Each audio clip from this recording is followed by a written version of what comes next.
the privilege and the honor of meeting with Carmen Knudson Martin, who is one of the authors of a fascinating new book called Socio-Emotional Relationship Therapy.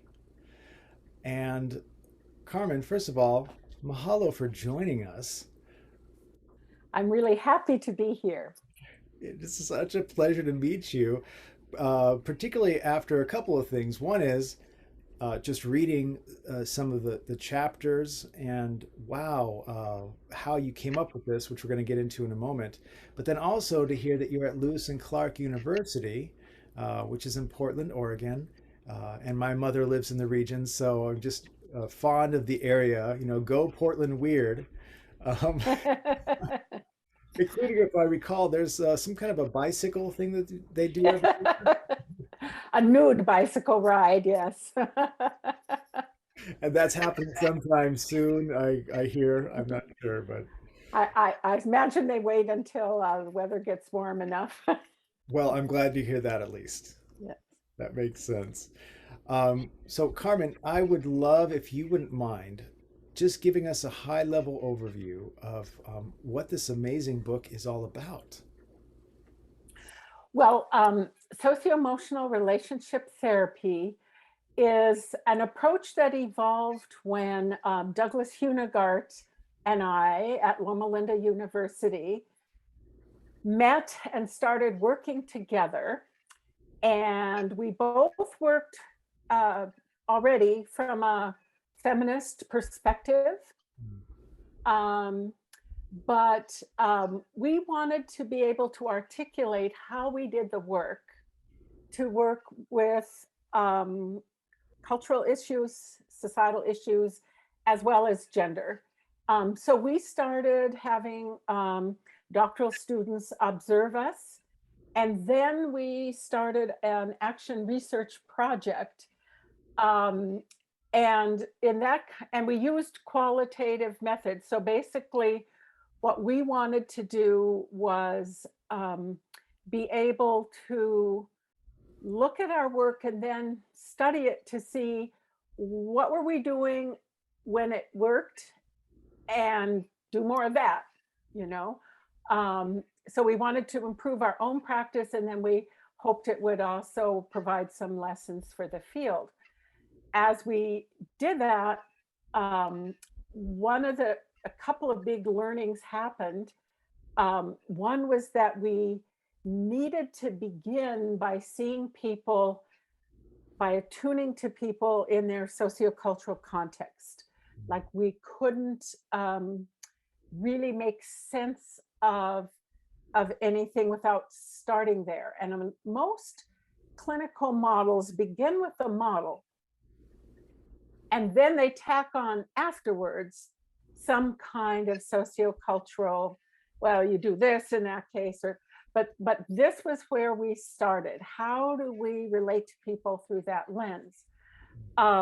Another piece that we were very aware of and this came actually from study that I was doing with a lot of students and a colleague named Anne Mahoney at the University of Denver earlier. And there is a collection of that research as well called Couples, Gender, and Power.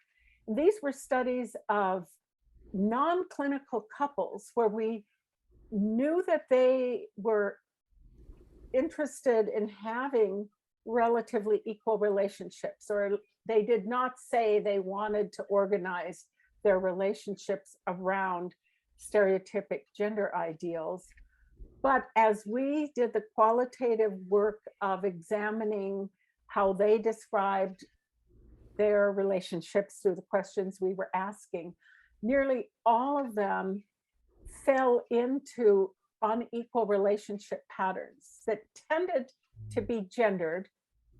And then that was limiting their ability to be intimate with each other, to have the kind of connected relationships that they all said they wanted to have. So we kind of started there in terms of, that was kind of the theoretical level of research that we had before we started developing SERT, to say, well, then how do we as therapists not end up replicating these power imbalances in the we started by studying couple relationships, and then Naveen Jonathan also worked with me, and he interviewed a number of same-sex couples. Mhm. And we wondered, well, how do people develop more equal relationships or develop their relationships when they're not organizing around gender difference? So gender certainly influenced people's identities, but not organizing around the fact that they're different, Hmm. different genders. They're different people, but not different genders. And what we found was that couples, the same-sex couples, reported really privileging their relationship. Now that you might say, doesn't everybody? Hmm. Um, but they told us, in answer to the same questions we were asking everybody, they told us that they regularly talked about how did they want their relationship to be, how was it working for each other, and they had to figure it out. And what most of the couples did was to create relationships that were much more equally balanced in terms of power through attunement with each other. And so we became really interested in this idea of not only attunement on our part as therapists to people's social identities, but also how partners attune to each other, whoever their partners are, however many partners they have. And that then got tied up in understanding power imbalances, because what we were seeing is that in the couples where they were not able to create the kind of emotional connection they said they wanted, power imbalances in who's paying attention to the other, Hmm. who's organizing their lives around the other person's life. Hmm. For example, in one of our early studies of newlywed couples, most of them were like therapists and social workers, and they were all people who had egalitarian ideals. In these heterosexual couples, the women, we would say, well, how do you decide how much time you're going to spend together? The female partner would say, well, if I know he's going to be home, then I won't plan something. And the male partner would say something along the lines of, one thing I really would make sure that I do is not feel like what I'm doing has to be controlled by what she's doing. And so they, without talking about it, they were falling into patterns where she was organizing around him and he wasn't. And in our earlier studies, then what we found was the couples who didn't fall into those patterns then had a more equal balance of who is actually checking in with the other, who's attuning to the other, who notices what the other person needs. So as we continued, I'm jumping around from study, so we had these background studies, but now we're watching actual live therapy sessions. Right. And sometimes Doug and I did the therapy, sometimes the students did the therapy, but we're paying a lot of attention to the process, as all family therapists do, but processes especially that get kind of not noticed. Like you think therapists notice, but we actually also looked at transcripts of many therapy sessions, and therapists don't always notice who's attending to whom, who's noticing. And again, whether it's heterosexual partners or whether it's distressed non-binary partners or same-sex partners, in the distressed relationships, almost always there's an imbalance in who's noticing and attending. So we created what we call the circle of care. Oh. And that is for kind of organizing. We think of them as principles. They're not skills. It's not like we sit down and teach people how to practice these. Some skills training might be helpful, but this is much more about how people are orienting to each other. And we're trying not to impose our idea of what a good relationship has to exactly look like, but these are more like organizing principles. So the first one is mutual vulnerability. And our most recent study that just came out in Family Process 2021 up here in Portland, Oregon, we found that attunement to the sociocultural nature of vulnerability was like really key to interrupting these patterns. And so everybody feels, I mean, there's vulnerability, everyone's vulnerable, but societal socialization intersecting with discrimination and other forms of marginalization and traumas that people have experienced and family developmental things, all these things intersect to affect how people express vulnerability. But what we tend to see often, and it's in heterosexual relationships typically gendered, is one partner expresses vulnerability and the other one doesn't. And or we have one partner that really is in a more vulnerable position, and the other one, the relationship is such that they're really not as vulnerable. And if you just ask this this person who's kind of in a maintaining a power position, that creates a power imbalance, that one's vulnerable, the other's not. So if you expect the more powerful partner to be vulnerable, which is at the core of what we do in SERT, but don't first attune to that person and understand them through their sociocultural, what their vulnerabilities really are, they're not going to feel understood. They're not going to be with you. And so it's this process of really understanding the vulnerability of each person, but then not expecting the one that's already most vulnerable to be more vulnerable, which is usually what happens. If you open it up and you say, oh, why are you here? You know, pretty soon the more vulnerable person will be crying, they'll be sharing. And the other person, the one who is demonstrating, expressing less vulnerable, hiding their vulnerability because that's what they've learned that they have to do for what, the combination of socialization traumas and all those things, then that person, in a sense, has the power, but neither one of them can experience the connection that they might like to have. The next part of the circle of care is mutual attunement. So who's, really noticing, who's trying to get the other partner's perspective. So as therapists, oftentimes when we'll say, well, what's going on? What do you think about this? The more attuned partner will say, I know he has a hard time with this, but I really wish he would do blah, blah, blah.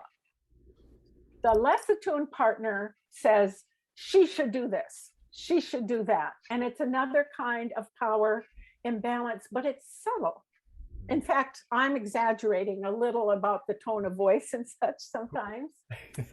But again, it's a power. If it's going to be more mutual, a relationship that's mutually supportive, we're trying to correct that power imbalance. The third part of the circle of care is mutual influence. Hmm. So who takes influence from others? Now, John Gottman talked about this many years ago, and people sometimes laughed. Oh, he's saying men have to take orders from the women. But our findings are kind of similar to Gottman's in that the kind of influence Gottman was talking about was, can you be moved by the other? Hmm. Can the other touch you? You know, Gottman would have these people go into, these couples go off into with little weekends away, and they'd be filming them. And they would find that, again, there was a gender difference. They would find that the women would raise all these different topics, and then the men would, the question was, would the men be willing to talk about them? Hmm. And so when we talk about influence, it's not only like who makes the decisions, but even how shared decisions are made. So the emotional piece is so important in terms of whose emotions is touching the other, whose emotions is driving the other. And then the fourth one in the circle of care is shared relational responsibility. Who's really carrying that burden in the relationship and saying, what do we need to do to fix this? And who, you know, thinking about that and orienting toward the relationship. And so for many years, you know, the studies of female development showed that women in general tended to have a little somewhat, with people like back in the 80s, we're saying 1980s, we're saying that women had a more relational sense of self. Carol Gilligan, and there were a lot of others who were studying that. And men tended to have a more kind of autonomous self, a more separate, individuated sense of self. Well, what happens if you put somebody who's oriented toward the relationship together with somebody who's more autonomous? You end up getting a power imbalance in who is carrying the responsibility for the relationship, the burden of the relationship, which we found was more shared amongst people who either were not organizing around gender because they had the same gender, or in the heterosexual couples, the subset where they were more consciously attending to these processes and actually willing to raise conflict and such.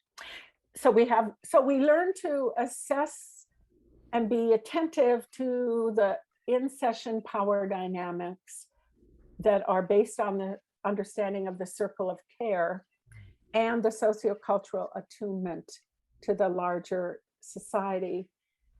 And one of the pieces that really was like turning a light bulb on for us in the study was when we discovered that we could connect larger societal processes to the in the moment, what's going on in our sessions, when we understood that emotion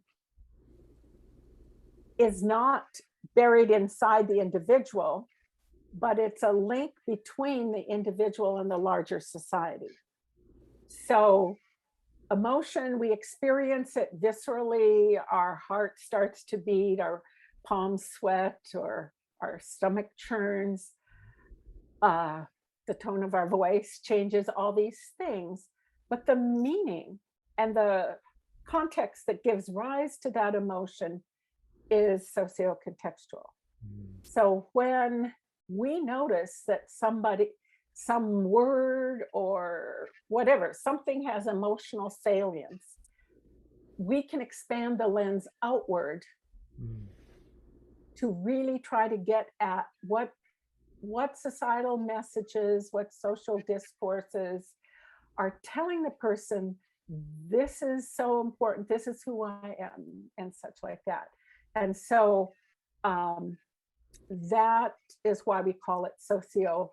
Socio in our model stands for the larger society and those power processes, and emotional has to do with the way we experience that. So I'm going to stop talking because I'm thinking about these things so much. And actually, in the process of writing a new book with Routledge, it won't be out. It'll probably be almost 2 years before it's out, a year and a half at least. But it's a step-by-step guide to SERT. So this is the one you're reading, I think. That's it. Which presents a lot of the research that we did at Loma Linda University in Southern California, where we started this model. And then, as I said earlier, we've been doing more research up here at Lewis and Clark and continuing to build on it. Fascinating. My gosh. So what else? What are you curious about now? All of it. I could have just continued to listen to you share for the next hour. I don't know about you, Danny. I'm just sort of enraptured. Yeah. Very incredible for me because I'm an MFT student right now, and I'm learning about all the different models, the older ones and then the postmodern. And this is definitely really thrilling for me because it's a different approach. You know, it doesn't put the stuff that's really important, the diversity part first. Most of those models don't. So you're absolutely right. So this is huge. It's huge for me. Thank you. I think it's huge, and it really is a ground up model, like learning. Like when we said, how do we do that? How do we put social context and first? We looked at our own work, and it was actually one of the students who took us out of our heads, because we also look at, oh, here's these social messages that said you have to be this way or you have to be that way. But a student said, I start by looking at emotion. And you can start either way, but learning from everybody in our group. I was adding up the other day how many students have been in over the years in one of our research group, and I came up, I don't even know if I remember, it was like 60 or 70 students over the years. So first they were doctorals. There were like about 24, 25 doctoral students at Loma Linda University. And now there's been another probably 50 here, master's students at Lewis and Clark, where they've also been studying how do we learn to do this, and studying themselves. And the most recent paper that just came out it's just online a couple months ago, in the Journal of Contemporary Family Therapy, is a student-led paper on how they internalized what they called a relational power lens. So seeing power not as a personal property, which I think Anna, in earlier work I might have called it that, but not as a personal property, like I'm powerful and you're not. I'm powerful right now because you're giving me all this space to talk. But that it's a flow of power, like that over time power patterns happen as the like who's influencing the other and who's willing to listen to the other, and seeing it as a relational flow that then is, as these students were looking at videotapes of therapy sessions and trying to understand what was going on, they were saying that this relational power process is at the root of how the couples are dealing with trust. Because how do you trust each other if there's an imbalance of power? Actually, either side, how do you trust?